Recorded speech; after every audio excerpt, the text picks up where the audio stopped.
Bom dia, meus anjos, tudo bem com vocês? Meu nome é Gustavo Amaro e esse é o Amaro Gus. Seguindo a linha dos feedbacks que eu tenho recebido, eu decidi que esse vídeo seria focado mais para uma vibe falando dos relacionamentos gays, sobre tudo que a gente passa, sobre tudo que vem acontecendo e o porquê de ser tão difícil conseguir ter um relacionamento gay hoje em dia.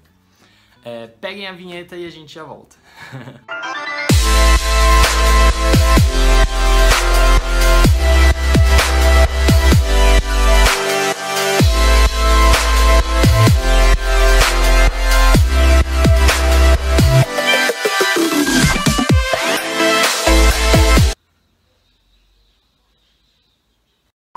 Então, galera, eu listei em alguns temas os maiores fatores, os fatores mais agravantes, assim, os que determinam, geralmente, a dificuldade do relacionamento gay hoje em dia e do porquê que isso acontece.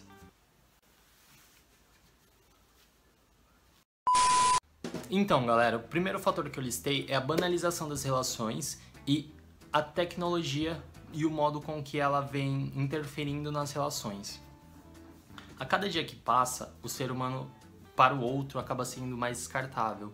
Então, as pessoas hoje veem as relações como uma troca de favor. Então, automaticamente elas entendem assim, enquanto essa relação com essa pessoa estiver me trazendo coisas boas, ganhos, eu vou me relacionar com essa pessoa.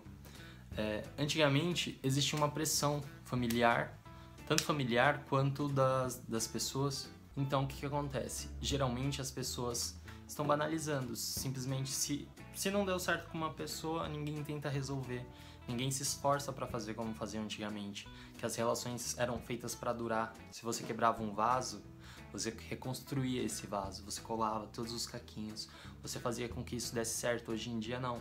Se algo incomodou numa relação, você simplesmente descarta.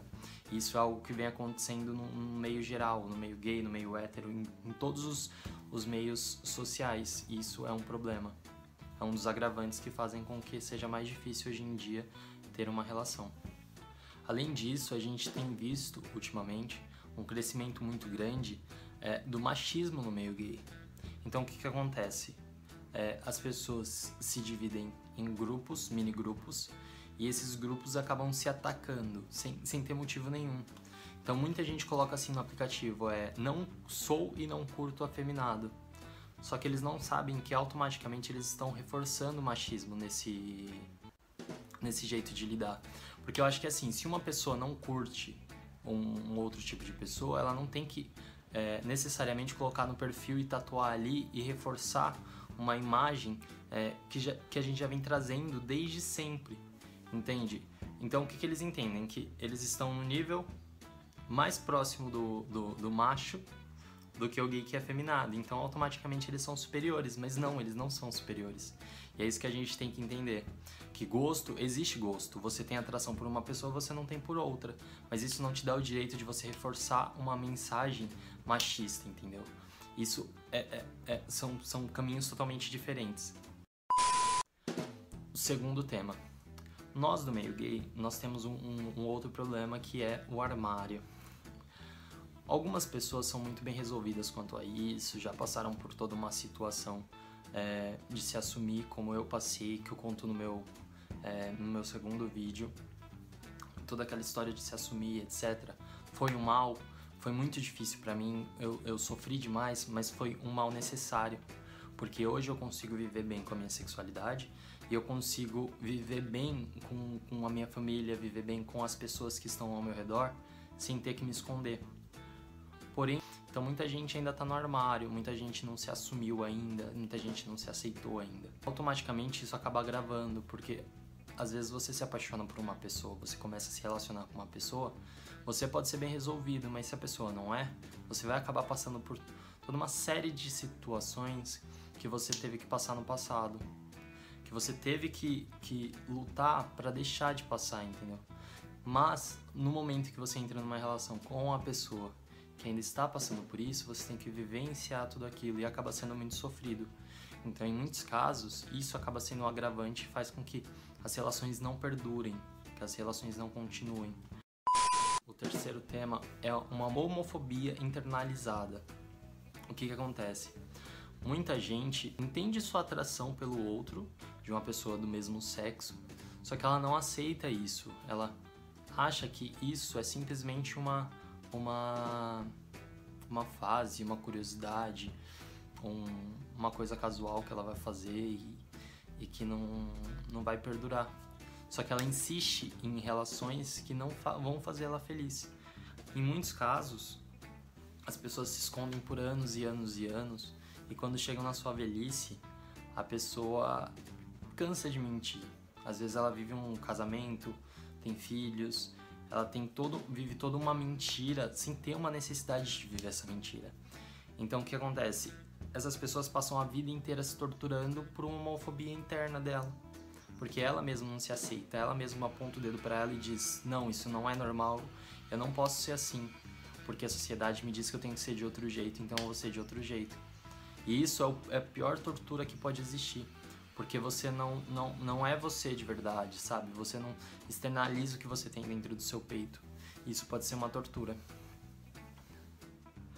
E também pode ser difícil para as pessoas que são no seu convívio, porque na vida a gente se apaixona, as pessoas se apaixonam pela gente, e lidar com pessoas que não se aceitam, que não conseguem ser felizes plenamente com elas mesmas, é uma das coisas mais difíceis que um relacionamento, não necessariamente um relacionamento, mas uma relação no meio gay pode passar. O quarto tema agora. O quarto tema são as faltas de modelos de referência. O que acontece? Você cresce numa família tradicionalmente hétero, que diz que você vai ter que seguir todo um passo a passo até o seu casamento, até você ter seus filhos, conseguir um trabalho que vai sustentar sua família, no caso, sua mulher e seus filhos, porque a mulher também não pode trabalhar, porque é o que diz essa cartilha aí do convívio social, que vem de gerações e gerações. Então, ela diz que você tem que fazer tudo isso. Só que quando você se vê uma pessoa gay, você fala: cara, beleza, eu tenho esse livrinho aqui que me diz tudo que eu tenho que ser. Mas já no primeiro item, tá errado. Então, tipo, eu não posso seguir esse livro porque não se aplica a mim. E não existem modelos de referência do meio gay. Não existe. É algo muito escasso. É muito escasso. A gente vê hoje em dia alguns atores, alguns casos, mas bem pontuais, entende? Então, o gay, ele se vê sem referência. Então ele diz assim: eu não sei como que eu preciso viver. O que eu preciso ter para eu ser feliz sendo uma pessoa gay? Porque sendo hétero eu sei que eu tenho que fazer uma família, tenho que criar, tenho que alimentar minha mulher, meus filhos e etc. E tá tudo certo, vou ser uma pessoa super feliz e bem sucedida, o que não é o caso. Não sempre, né? Mas geralmente os héteros têm essa visão que o gay já não tem. Então o que acontece? Muitas pessoas acabam se voltando 100% pra curtição, balada e etc. Por quê? Porque ela não tem um modelo, entendeu? Um modelo que diz assim, modelo de representação onde ela possa se inspirar. Automaticamente não tem aquela pressão familiar para que existam uns relacionamentos e que seja construída toda aquela coisa. Então isso acaba também tornando as relações, os relacionamentos duradouros, casamentos, pais que criam, que adotam filhos do meio gay, acabam tornando essas relações mais fortes. Por quê? Porque para durar tanto tempo assim, elas precisam ser muito fortes e o laço precisa ser muito grande. Então tem seus pontos positivos, tem seus pontos negativos. Quinto, não menos importante, que vem a questão do amor próprio.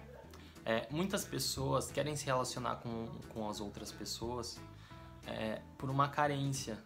Nós que somos do meio gay, eu sinto que existe uma carência um pouco maior, até pelo fato de ter que ter passado por toda uma luta familiar, ter aquela coisa do se aceitar, sabe? Tipo, o gay, ele tem que se aceitar e ele tem que ser aceito pela família, tem que ser aceito por... Ele sente essa necessidade de ser aceito pelos outros. quando a pessoa não se vê aceita pelos outros, automaticamente ela começa a se atacar. Porque ela diz assim, poxa, se ninguém me aceita, se ninguém gosta de mim, algo está errado em mim. E não está errado em você. Automaticamente ela começa a tentar tapar esse vazio que existe dentro dela com relações. Então ela vai entrando em relações sem se conhecer, sem saber o que ela quer e o que ela precisa. Isso acaba machucando muito mais as pessoas. Porque quando você não tá bem com você, você não vai estar bem com outra pessoa. Então você acaba gerando relações que não são satisfatórias para ambos os lados. Então o primeiro ponto para você querer ter uma relação, seja no meio gay, seja no meio hétero, é se amar, se respeitar e estar completo consigo mesmo. Você tem que estar feliz com você. É o primeiro passo. Não tem um outro caminho, sabe? Se você não tá bem com você, nenhuma relação vai dar certo, seja ela gay, hétero, bissexual, poligâmica e etc. Simplesmente não vai dar certo, mas é uma questão de se entender. Quando você se entende, você está bem com você está bem com tudo e com todos. Bom, galera, esse foi o vídeo da semana. É um tema bem difícil de falar, assim, é um tema bem complicado, mas é algo que eu sempre passei na minha vida, então, tipo, eu sei que vai ter pessoas que não vão concordar com 100% do que eu falei, mas deixem a sua opinião, eu tô aqui pra aprender, do mesmo jeito que eu tô aqui pra passar informação, eu tô pra aprender. Então, galera, se você gostou do vídeo, curte, comenta, compartilha com os amigos e se inscreve no canal também, que é muito importante, galera. Eu tenho uma meta aí urgente, preciso chegar a 1000 inscritos. Então, se vocês puderem me ajudar a compartilhar com todo mundo, vai ser de muito bom grado. E é isso, muito obrigado, galera. Beijo, meus anjos.